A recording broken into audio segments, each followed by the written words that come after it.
കാക്ക മറന്നു പറക്കും കേട്ടിട്ടുണ്ടോ? അങ്ങനെ കേട്ടിട്ടില്ലാത്തവര് ഇന്ന് ഇവിടെ വന്ന ഒരു 10-30 കാക്കെങ്കിലും മറന്നു പറക്കുന്ന കാണാം കേട്ടോ. അതിന്റെ കാരണം എന്താണെങ്കിൽ ഇന്ന് ഇവിടെ ദേശീയ ഭക്ഷണമായ പുട്ടുമാറ്റി ദോശയും ഉരുളക്കിഴങ്ങ് കറിയുമാണ്.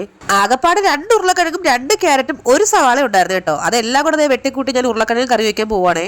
സാധാരണ ഞാൻ എന്ത് കറി വെച്ചാലും ഉപ്പാണ് കൂടാറുള്ളത്. ഇന്നൊരു കൂട്ടിന് മഞ്ഞയും കൂടെ കൂടിയിട്ടുണ്ട് കേട്ടോ. ദോശയും ഉരുളക്കിഴങ്ങ് കറി എന്ന് പറഞ്ഞിട്ട് ഇതിപ്പോ ചപ്പാത്തിയും കിഴങ്ങ് കറി ആണല്ലോ എന്നാണെങ്കിൽ ഞങ്ങൾക്ക് ചപ്പാത്തിയും അമ്മയ്ക്ക് വെച്ചതും ദോശയുമാണ്. ഈ പിശാച് കുരിശ് കണ്ടടക്കെന്ന് പറഞ്ഞു കേട്ടിട്ടില്ലേ? അതുപോലെയാണ് ശീതുവിന് ഫുഡ് കണ്ടാലുള്ള അവസ്ഥ. വെറും വെള്ളം മാത്രം കുടിച്ചിട്ട് ശീതുട്ടി എങ്ങനെയാണ് അവളുടെ ജീവൻ നിലനിർത്തുന്നത് വെച്ചാൽ എനിക്കറിയാൻ വയ്യ കേട്ടോ. ഇവിടെ ഒരാള് അത്യാവശ്യം ഫുഡൊക്കെ കഴിച്ചോളും, പക്ഷെ പച്ചക്കറി ഐറ്റം കാണുന്നത് മാത്രം ചതുർത്ഥിയാണ്. അങ്ങനെ രാവിലത്തെ ഫുഡടിയും അത്യാവശ്യം കുറച്ച് ജോലിയൊക്കെ തീർത്ത് നേരെ കുളിച്ചതിന് ശേഷം ഈ പാത്രം കൊണ്ട് എങ്ങോട്ടാണെന്നാണെങ്കിൽ അച്ഛൻ രാവിലെ വെട്ടാൻ പോയിട്ട് വന്നപ്പോൾ പറഞ്ഞു ഈ കാട്ടിനുള്ളിൽ എവിടെയോ കാട്ടുതക്കാളിക്ക് നിൽക്കുന്ന കണ്ടെന്ന്. അത് പിന്നെ കാട്ടുതക്കാളിക്ക് പിന്നെ കാട്ടിലല്ലാതെ വീട്ടിൽ നിൽക്കുമല്ലേ. അങ്ങനെ അച്ഛന്റെ വാക്കും കേട്ട് 1/2 മണിക്കൂർ ഈ കാട്ടിനുള്ളിൽ കംപ്ലീറ്റ് അരിച്ചു പറക്കിയിട്ടും ഒരു കാട്ടുതക്കാളിക്ക് പോയിട്ട് ഒരു കാട്ടുപന്നിയെ പോലും ഞാൻ കണ്ടില്ല.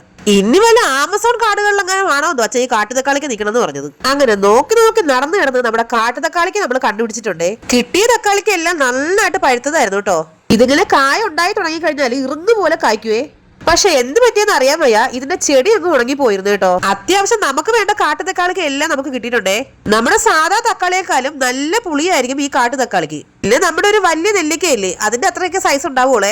നല്ല പച്ച കുരുമുളകൊക്കെ അരച്ച് വെളുത്തുള്ളി ഇഞ്ചിയൊക്കെ ചേർത്ത് നല്ല രസം വെക്കാൻ സൂപ്പറാണേ. എന്തായാലും കാട്ടിയത് മിച്ചയല്ലേ, അപ്പൊ പിന്നെ നന്നായിട്ട് കഴുകി എടുക്കണം കേട്ടോ. എനിക്ക് ഈ മധുരത്തിനെക്കാളും ഈ പുളി ഐറ്റംസ് ഒക്കെ ഭയങ്കര ഇഷ്ടമാണേ. നമ്മുടെ സാധാ തക്കാളിയേക്കാളും അകത്ത് ഇച്ചിരി നല്ല നിറവും കൂടുതലായിരിക്കും, നല്ല ജ്യൂസിയും ആയിരിക്കും കേട്ടോ. കാട്ടുതക്കാളിക്ക് പൊതുവേ പുളിയാണല്ലോ, അങ്ങനെ വിചാരിച്ചിട്ടാണ് ഞാൻ കടിച്ചത്. പക്ഷെ അതിശയിച്ചു പോയി, ഭയങ്കര മധുരം ഈ സാധനത്തിന്. പുളി എന്ന് പറയുന്ന സാധനേ ഇല്ല, ഭയങ്കര സ്വീറ്റ്. എന്ത് പറ്റിയെന്ന് വെച്ചാൽ എനിക്കറിയാൻ വയ്യ. വല്ല ഷുഗർ പിടിച്ച കാട്ടുപന്നിയും അതിന്റെ മൂട്ടില് മുള്ളിയിട്ടുണ്ടാവുന്ന അമ്മ. അയ്യേ.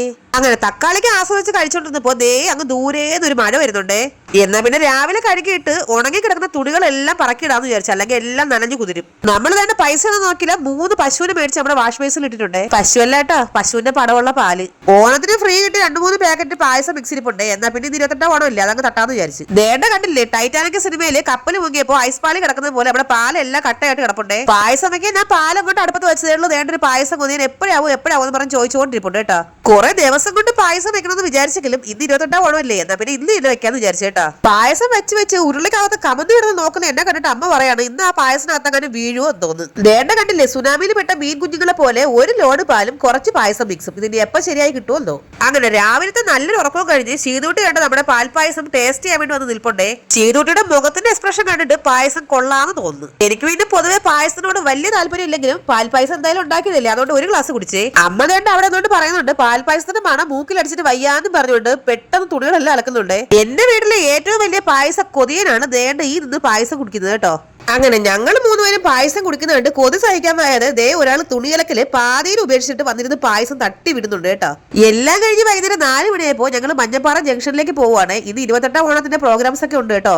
ഓണപരിപാടി കാണാൻ പോകുന്നോണ്ട് തന്നെ ഇവിടെ ഒരു മലയാളി മങ്കയും മലയാളി മങ്കനും ദേ ഒരുങ്ങി നിൽപ്പുണ്ടേ. ഈ ഇട്ടോണ്ട് പോകുന്ന ഡ്രസ്സ് തിരിച്ചുവരുമ്പോഴും കണ്ടാൽ മതിയായിരുന്നു. സത്യം പറഞ്ഞ കഥയൊക്കെ പൂട്ടി പുറത്ത് പോകാൻ വേണ്ടിട്ട് ഇറങ്ങിയിട്ട് ക്യാമറ എടുത്ത് ഓണാക്കിയപ്പോഴാണ് അറിയുന്നത് ഞാൻ തലമുടി കെട്ടാൻ മറന്നുപോയി. പിന്നെ എല്ലാം കൂടെ വാരി പിടിച്ച് വെച്ചിട്ട് ദേണ്ട ഒരു ചെറിയ ഹെയർ ക്ലിപ്പ് കൂട്ടിയിട്ടുണ്ട്.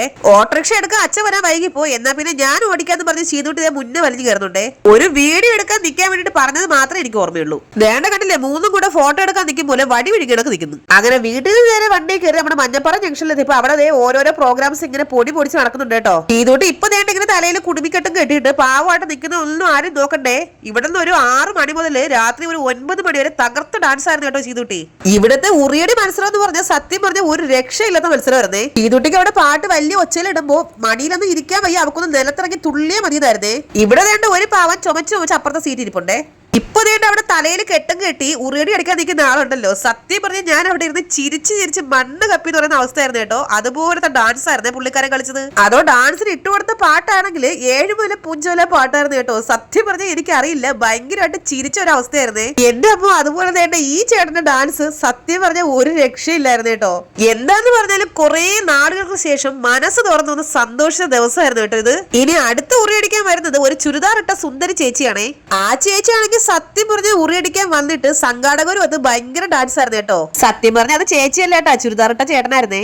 അങ്ങനെ അടുക്കളയിൽ നിന്ന് അരങ്ങത്തേക്ക് എന്ന് പറയും പോലെ ശീതുട്ടി ചേട്ടൻ മടിയിൽ നിന്ന് നേരെ അരങ്ങത്തേക്ക് ഇറങ്ങിയിട്ടുണ്ട്. ഈ പെങ്കൊച്ച് ഈ ഡാൻസ് തുടങ്ങിയിട്ട് പിന്നെ ഞങ്ങളുടെ അടുത്തേക്ക് വന്നത് രാത്രി 9 മണിക്കാണ്. പിന്നെ നല്ല അടിപൊളി കൈകൊട്ടിക്കളിയും ഡാൻസും DJ സോങ്ങും എല്ലാം ഉണ്ടായിരുന്നു കേട്ടോ. സത്യം പറഞ്ഞ ഇവിടുത്തെ ആളുകളുടെ ഒത്തൊരുമയാണ് ഈ ഒരു പ്രോഗ്രാം ഇത്രയധികം വിജയിക്കാൻ കാരണം എന്നാണ് എനിക്ക് തോന്നിയത്. ഇപ്പോഴത്തെ തിരക്ക് പിടിച്ച ജീവിതത്തിനിടയിൽ ഇതുപോലുള്ള കുഞ്ഞു കുഞ്ഞു സന്തോഷങ്ങൾക്ക് വേണ്ടി കുറച്ച് സമയം മാറ്റി വെക്കുന്നതും ഒരു സന്തോഷമാണല്ലേ. അപ്പൊ അടുത്തൊരു വീഡിയോ കാണുന്നവരെ എല്ലാവർക്കും ടാറ്റ. നമ്മുടെ ചാനൽ സബ്സ്ക്രൈബ് ചെയ്യണേ.